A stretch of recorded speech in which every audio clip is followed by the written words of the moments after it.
आज का पूरा दिन अदिति के लिए बहुत ही लंबा बीता था। बहुत दिनों के बाद उसने इस तरह अकेले दिन गुजारा था। इसका नतीजा ये हुआ था कि शाम होते होते वो एकदम फ्रस्ट्रेट हो गई थी। अब वो बेसब्री से विवान का वेट कर रही थी। लगभग 7 बजे उसने विवान के आने की आवाज सुनी। वो अपने कमरे के बाहर आ गई। विवान ऊपर आया और उसकी तरफ आते हुए उसने मुस्कुराते हुए अपनी बाहें फैलाई और आगे बढ़ने लगा। अदिति भी आगे बढ़कर उसके गले से लग गई। अदिति को ऐसा लग रहा था मानो पता नहीं कब से उसने विवान को देखा तक नहीं। जब से उसकी तबीयत खराब हुई थी, उसके मन में एक अनजाना सा डर बैठ गया था। विवान ने उसे खुद से अलग किया और फिर अपना एक हाथ उसके कंधे पर रखकर उसे खुद से चिपकाए हुए वो रूम में ले आया। उसे बैठाकर वो खुद भी उसके पास बैठ गया और बोला, "So my beautiful, how was your day?" Aditi ने एकदम से जैसे अपनी भड़ास निकालते हुए कहा, "ये तो तुम पूछो ही मत। इतना बकवास दिन आज तक नहीं बीता मेरा। ऐसा लग रहा था जैसे दिन खत्म होने का नाम ही नहीं ले रहा था। मैं पूरा दिन यहाँ से वहाँ भटक रही थी। कुछ काम ही नहीं था करने को। इतना बोर हुई हूँ ना मैं, कसम से। इतना बोर तो मैं तब भी नहीं हुई थी जब पहली बार प्रेग्नेंट थी। सच विवान, ऐसा लग रहा था जैसे ये खाली घर मुझे खाने को आ रहा हो।" विवान ने हंसते हुए उसकी ओर देखा। इससे अदिति और भी चिढ़ गई। वो बोली, "यहाँ मैं परेशान हूँ और तुम्हें हंसी आ रही है।" इतना कहकर वो उससे मुंह फुलाकर बैठ गई। विवान ने धीरे से उसका मुंह अपनी तरफ किया और बोला, "अरे पर तुम परेशान क्यों हो रही हो, ये तो पता चले। और फिर तुम्हें देखकर तो ऐसा लग रहा है जैसे तुम पता नहीं कितने दिनों से अकेले रह रही थी।" अदिति ने इस बात का कोई जवाब नहीं दिया। विवान उसके सामने बैठ गया और बहुत ही प्यार से बोला, "जान।" अदिति ने उसकी ओर देखा। उसकी प्यारी सी नीली आंखों में बहुत सारा प्यार दिख रहा था। अदिति ने उसके कंधे पर सर रख दिया और बोली, "पता नहीं विवान, एक अजीब सा डर बैठ गया है मन में। बार बार ऐसा लगता है जैसे कुछ बुरा होने वाला है। आज दिन भर ऐसे ही ख्याल आते रहे और फिर साथ में कोई भी नहीं था जिससे मैं ये सब शेयर कर पाती। बस इसलिए थोड़ी परेशान हो गई।" विवान ने उसके सर पर हाथ फेरते हुए कहा, "अगर ऐसा था तो मुझे कॉल कर देती ना, मैं तुरंत आ जाता तुम्हारे पास।" अदिति उससे अलग हुई और मुस्कुराते हुए बोली, "इसलिए तुम्हें नहीं बताया। मैं जानती थी कि अगर तुम्हें बताती तो तुम सब काम छोड़कर यहाँ आ जाते। एक तो वैसे ही इतने मुश्किल से गए थे। अच्छा, वहां कुछ काम वाम भी किया या बस मुझे ही याद करते रहे?" विवान के आते ही अदिति का मूड ठीक हो गया था। वो मस्ती के मूड में आ गई थी। विवान ने उसके मूड को समझते हुए कहा, "excuse me Mrs Mehta, for your kind information, I am a very sincere and hard working man. मैं होटल काम करने गया था। पूरे 1 घंटे मैंने काम किया है।" ये सुनकर अदिति को हंसी आ गई। वो बोली, "और बाकी के टाइम?" विवान उसकी गोद में लेटते हुए बोला, "हाय, बाकी के टाइम तो तुम आ गई थी ना डिस्टर्ब करने के लिए। सच में जब तुम मेरे लाइफ में नहीं थी ना तो मुझे काम के अलावा और कुछ भी दिखता नहीं था। और अब देखो, तुम्हारे अलावा कुछ नहीं दिखता।" अदिति उसे चढ़ाते हुए बोली, "अच्छा, अगर ऐसा है तो मैं चली जाती हूँ।" अदिति ने इतना कहा ही था कि विवान उठकर बैठ गया और उसके मुंह पर हाथ रखते हुए डरे हुए लहजे में बोला, "ऐसा कभी मत कहना, मजाक में भी नहीं।" अदिति उसे ऐसे देखकर थोड़ा सहम गई और बोली, "विवान, मैं तो बस ऐसे ही।" विवान बहुत सीरियस नजर आ रहा था। वो बोला, "नहीं अदिति, मुझे कुछ नहीं सुनना। मैं ये बात किसी भी हाल में बर्दाश्त नहीं कर सकता। तुम जानती हो ना कि ये मेरी लाइफ का सबसे बुरा नाइटमेयर है।" अदिति उसके पास आई और उसके गालों पर हाथ रखते हुए बोली, "सॉरी जान, मैं तुम्हें हर्ट नहीं करना चाहती थी। वो तो मैंने बस यूं ही बोल दिया था। और वैसे भी क्या मैं कभी तुमसे दूर जा सकती हूँ?" विवान ने एक पल के लिए उसे देखा और फिर उसे अपने गले से लगा लिया। कुछ पलों के बाद जब वो अलग हुए तो विवान अपने सर पर मारते हुए बोला, "देखो, तुम्हारी बातों में मैं एक बात तो बताना भूल ही गया। मैं तुम्हारे लिए कुछ लाया हूं।" अदिति ने एक्साइटेड होकर कहा। वाओ, क्या है बताओ ना। विवान हंसते हुए उठा और अपना बैग ले आया। उसने उसमें से कुछ बुक्स निकाली और अदिति की ओर बढ़ा दी और फिर बोला, मैं जानता था कि मेरी जान घर पर अकेले बोर हो रही होगी, इसलिए आज आते वक्त मैं एक बुक शॉप गया था और वहां से तुम्हारे लिए ये लाया।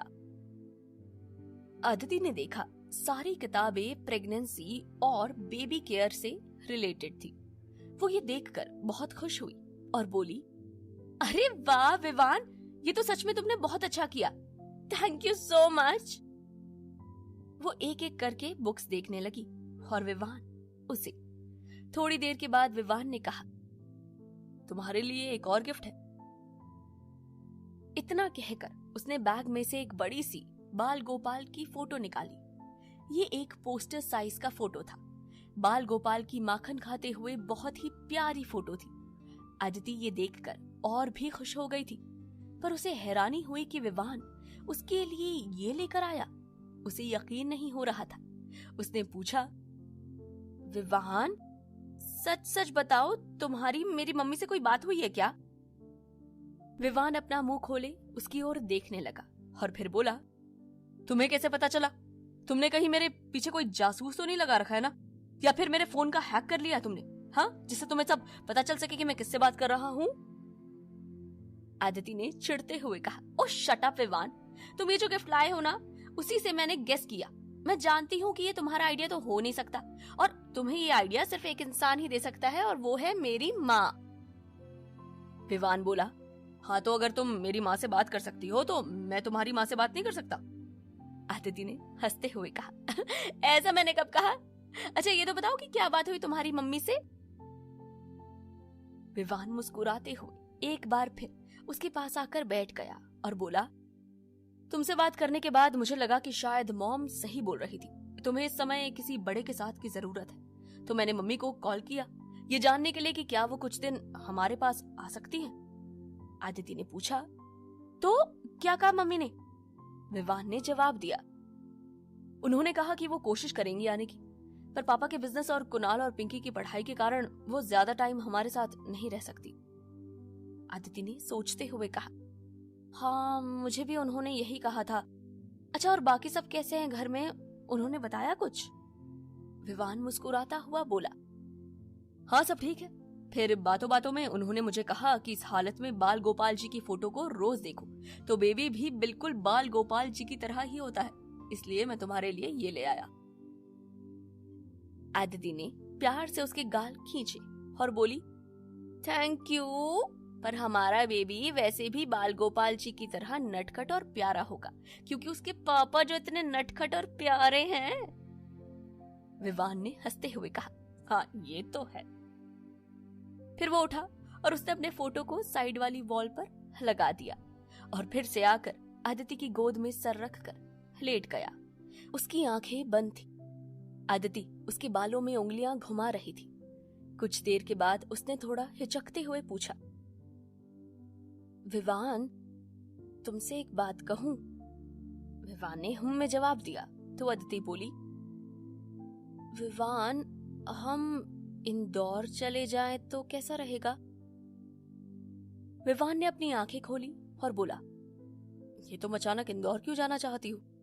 कहीं मॉम ने तो कुछ नहीं कहा? अदिति बोली, हाँ कहा तो उन्होंने ही, पर मुझे उनकी बात सही लगी।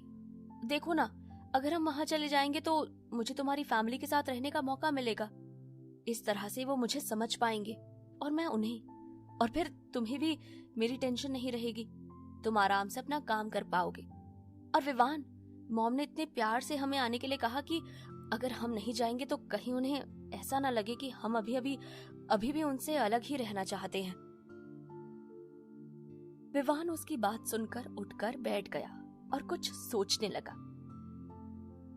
अदिति ने पूछा, क्या हुआ, क्या सोचने लगे? और इसमें इतना सोचने वाली बात क्या है विवान?